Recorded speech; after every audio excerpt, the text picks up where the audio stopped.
வணக்கம், நான் doctor J Vignesh Shankar. ஒரு கணவன் மனைவிக்கு திருமணமாகி 4 ஆண்டுகள் ஆனது. அவங்களுக்கு குழந்தை கிடையாது.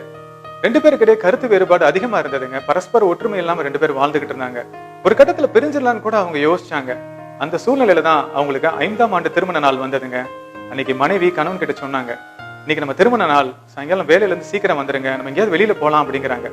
கணவரும் திருமண நாள் அப்படிங்கறதுனால சீக்கிரம் வந்துறேன் அப்படிங்கிறாரு. மனைவி அன்னைக்கு ஆவலோட சாயங்காலம் வீட்டு வாசல்ல கணவருக்காக காத்துக்கிட்டு இருக்காங்க. நீண்ட நேரம் ஆகியும் கணவர் வரவே இல்லைங்க. மன வருத்தத்தோட அவங்க வீட்டுக்குள்ள திரும்பி வராங்க. வந்து யோசிக்கிறாங்க, கணவருக்கு தன் மேல அன்பே கிடையாது, தன்னுடைய திருமண வாழ்க்கை வீணாயிருச்சுன்னு நினைச்சு அவங்க வருத்தப்பட்டுக்கிட்டு இருக்காங்க.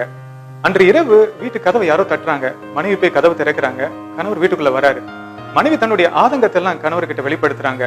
ஏன் நீங்க நேரத்துக்கு வரல, உங்களுக்கு என் மேல அன்பே கிடையாது அப்படின்னு கோபத்தை வெளிப்படுத்துறாங்க. கணவர் எதுவுமே பேசாம ரூம்குள்ள போறாருங்க. அந்த நேரத்துல அந்த வீட்டுல இருந்த டெலிபோன் பில் ரிங் ஆகுது. மனைவி போன் அட்டன் பண்றாங்க. ஒரு போலீஸ் இன்ஸ்பெக்டர் பேசுறாரு.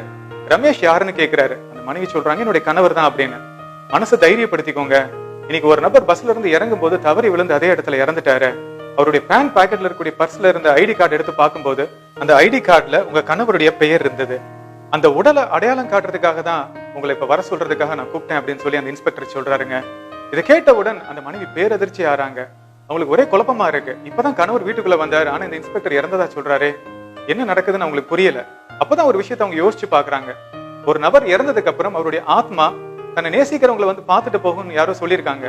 ஒருவேளை கணவரும் இறந்ததுக்கு அப்புறம் ஆத்மாவை வந்து தன்னை பார்த்துட்டு போயிருக்காரோ அப்படிங்கிற அந்த சிந்தனை அவங்களுக்கு வர ஆரம்பிக்குதுங்க. பயத்தோடையும் பதட்டத்தோடையும் அவங்க ரூம்குள்ள போய் பார்க்க போறாங்க. கணவர் உள்ள இருக்காரா இல்லையா அப்படிங்கிற அந்த ஒரு டென்ஷன் அவங்களுக்கு அதிகமா இருந்ததுங்க. ரூமை திறந்து பாக்குறாங்க, உள்ள கணவர் இல்ல. அப்ப கணவர் இறந்துட்டதா அவங்க நினைக்கிறாங்க. கதறி அழ ஆரம்பிக்கிறாங்க.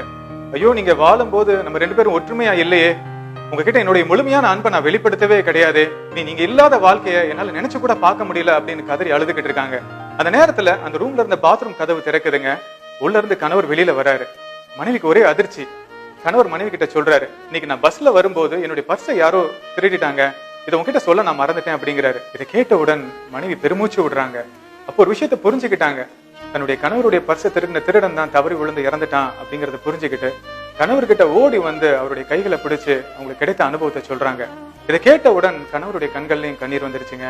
அன்னைக்கு அவங்க 2 பேரும் ஒரு விஷயத்த புரிஞ்சுக்கிட்டாங்க. இவ்வளவு நாள் அவங்களுடைய வாழ்க்கையில அவங்க ஈகோவை மையப்படுத்தி வாழ்ந்திருக்காங்க.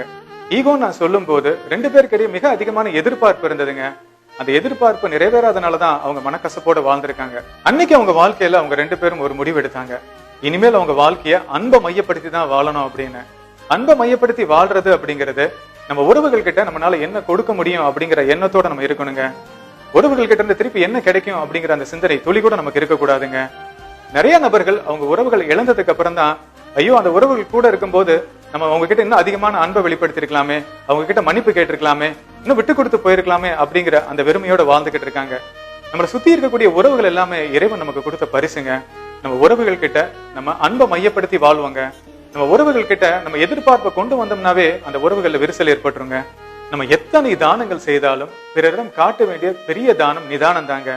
அந்த நிதானம் எப்போ ஒரு மனிதனுக்கு வரும் அப்படின்னா, உறவுகள் கிட்ட எதிர்பார்ப்பு இல்லாம நம்ம இருக்கணுங்க. ஏன்னா எதிர்பார்ப்பு இருந்தாலே ஏமாற்றம் வரும். ஏமாற்றம் அடைஞ்சோம்னா நம்ம மிக அதிகமான கோபத்தை வெளிப்படுத்துவோம். உறவுகள் ரீதியான பிரச்சனைகள் அதனாலதாங்க வருது. உங்க மேல அன்பை செலுத்துறவங்களை நீங்க நேசிங்க. உங்ககிட்ட கோபத்தையும் வெறுப்பையும் அதிகமா காட்டுறவங்க கிட்ட மிக அதிகமான அன்பை வெளிப்படுத்துங்க. அவங்களை அதிகமா நேசிங்க. இந்த உலகத்துல இருக்கக்கூடிய அனைவரையும் நீங்க அன்பை கொண்டு நீங்க ஜெயிக்கணும்னு நினைச்சீங்கன்னா உங்ககிட்ட தோற்று போகதாங்க எல்லாரும் விரும்புவாங்க. அன்பை கொண்டுதாங்க வெறுப்பை வெல்ல முடியும். இது பிரபஞ்சத்துல என்றும் மாற்ற முடியாத ஒரு நீதி. அன்பு கிடைப்பது வரம் என்றால் அன்பு கொடுப்பது புண்ணியம். நிறைய புண்ணியம் செய்யுங்கள், கேட்ட வரம் கிடைக்கும். இந்த 2020ஓட நம்ம கிட்ட இருக்கக்கூடிய கோபம், வன்மம், வெறுப்பு, பொறாமை இதெல்லாத்தையும் நம்ம தூக்கி போடுவாங்க. வருகின்ற 2021 நம்ம சுற்றி உள்ளவர்கள் கிட்ட நம்ம அன்பை மையப்படுத்தி வாழ்வாங்க. அப்பதான் நம்ம வாழ்க்கை பரிபூர்ணமா இருக்கும். இந்த வீடியோ பார்த்துட்டு இருக்கக்கூடிய எல்லா நல்ல உள்ளங்களுக்கும் என்னுடைய இனிய புத்தாண்டு நல்வாழ்த்துக்கள் இந்த நேரத்தில் நான் தெரிவிச்சுக்கிறேங்க. இந்த வீடியோவை லைக் பண்ணி ஷேர் பண்ணுங்க. என்னோட YouTube channel doctor Vignesh Shankar நீங்க சப்ஸ்கிரைப் பண்ணுங்க. நன்றி.